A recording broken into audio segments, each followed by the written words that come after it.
she invited me to go to her home in Cape May Point.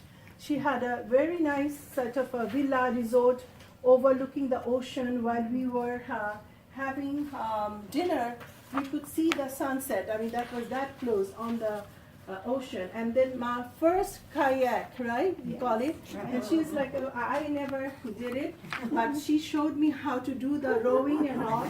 So we went to the Bay Area, and Peggy introduced me to so many species of birds that I had never known that they existed, this variety of birds in the Bay. Apart from that, what really intrigued me about Peggy is her openness, curiosity, and her connection with nature and the earth, and her love for our younger generation, that they are the future. And we need to actually be the perfect or great role models for them. And we have to lead our lives by example. But she, instead of lecturing and saying, she had produced beautiful stories for children that you can Google, find out in Amazon what she had written.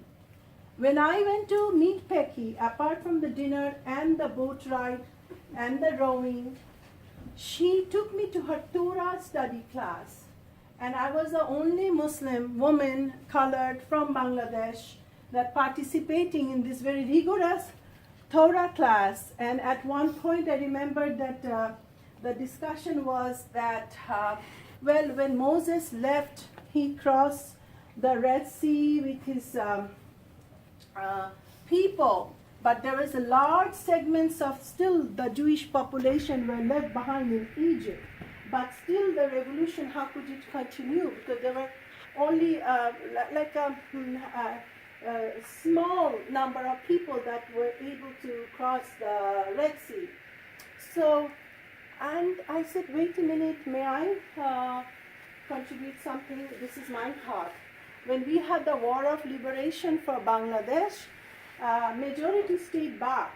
There were like about 10 million refugees and people who crossed the border. But it has been shown time and again in history that it's not large number of people who do some great works or revolution. It takes strong mind, only few true believers, compassionate, passionate, intelligent beings. They are the ones actually inspired the rest. So yes, number is not number is not a validation of how strong you are. It's in the quality.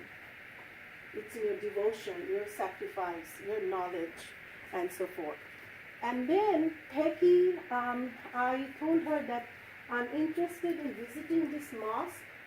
I heard a lot about, and some of my Sufi friends who are also from the Jewish tradition, they have been looking after that mosque where I visited with Dr. Malik, Karima, and Isis on the first day of Ramadan. We visited that mosque. It was amazing experience.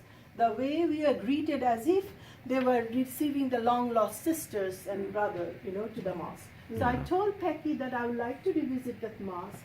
And guess what? I would like to go and participate in the zikr, the remembrance of God, that zikr program. But that happens early in the morning in dawn. Peggy said, no problem, I will drive you there. And Peggy woke up around 4 o'clock, took me to that masjid, and where we did participate in the zikr, remembrance of the beautiful names of God. And so it is like that friendship actually blossomed from that point. I mean, true, that exchange of hearts and trying to listen to each other. And today's topic that she'll be talking about reconciliation, and true reconciliation happens even in spite of our hatred or anger or misunderstanding. If we pause for a second and say, tell me, I would like to understand you. That listening, art of listening, tell me what's your problem. But with the true